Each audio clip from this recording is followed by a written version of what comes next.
College रे महिला स्वाधीनता संग्रामी शीर्षक 2 दिनिया कर्मशाला।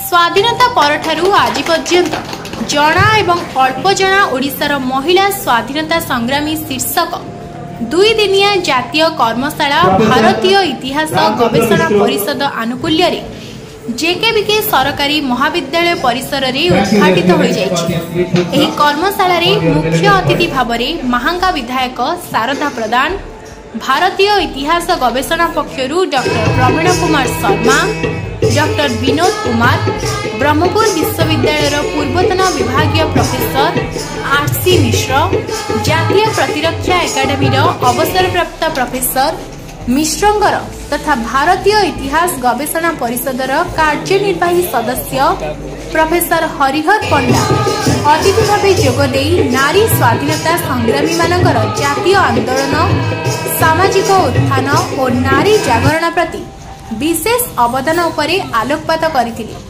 प्रारंभ में महाविद्यालय अध्यक्षा प्रोफेसर अनुजा महापात्र अतिथि मानकु स्वागत करने सहित संबोधित करथिले। विभागीय मुख्य डॉक्टर दैतारी साहू अतिथि मानक परिचय प्रदान करथिले।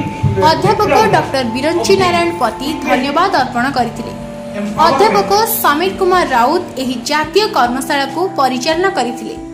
कटकरू महेश पात्रंग रिपोर्ट ओडिशा प्लस।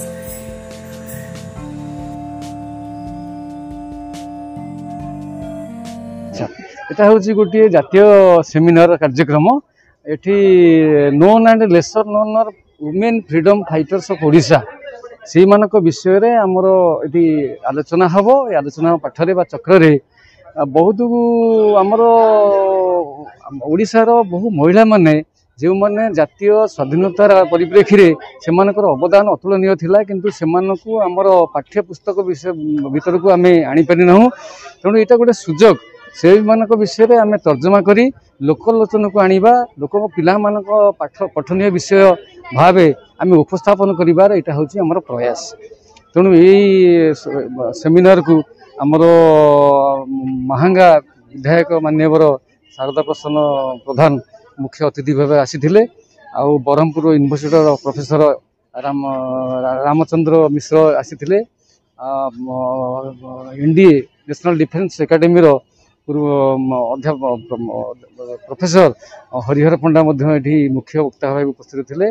तापरे ICHR Indian council of historical research new Delhi 2 जन ऑफिसर जोग देइचंती ए सेमिनार परिप्रेक्षी रे।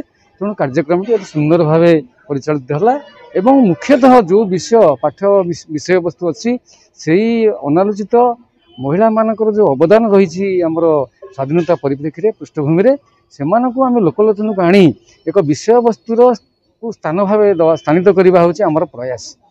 Thank you. देश रे स्वाधीनतार आंदोलन रे जो माने झास देइचंती एवं आज स्वाधीन भारतर नागरिक हिसाब से आम गर्व करबा जा पे जो महिला माने तांकर प्रत्यक्ष बा परोक्ष अवदान देश स्वाधीनतार थिले सेमानकर पूज्य पूजार सम्मान पे आज जातीय कवि वीर किशोर महाविद्यालय इतिहास विभाग जो सेमिनार होता आज मु जोग दे अत्यंत खुशी अनुभव करुच्ची एवं आशा करुच्ची एवं अनुरोध करुच्ची मध्य आज युवपीढ़ी माने नुआ जुगर छात्र छात्री माने भारत इतिहास रे सेमानक जो मानकर अवदान स्वाधीनतार जो महिला मानकर अवदान थिला, जो माने बहु महिला मध्य ओडिशा रे जन्म नेइतिबा महिला स्वाधीनता संग्रामी मध्य लुचि रही जाइछंती इतिहास प्रचार प्रसार आसी पारनांती अनुरोध करुच्ची से माने रिसर्च करा जाऊ एवं सेमानकर भूमिका को आगामी युवपीढ़ी का पाखे प्रकाश करा जाऊ।